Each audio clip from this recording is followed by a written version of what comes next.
একটি মোরগ হঠাৎ আশ্রয় পেয়ে গেল বিরাট প্রাসাদের ছোট্ট এক কোণে, ভাঙা প্যাকিং বাক্সের গাদায়, আরও 2-3টি মুরগির সঙ্গে।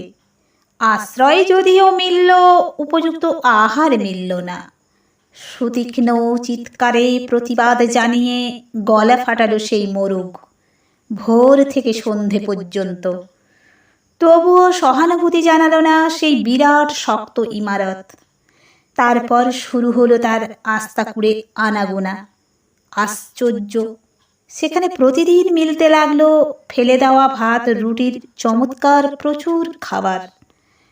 তারপর একসময় আস্তাকুড়েও এলো অংশীদার, ময়লা ছেঁড়া ন্যাকড়া পরা 2-3টে মানুষ।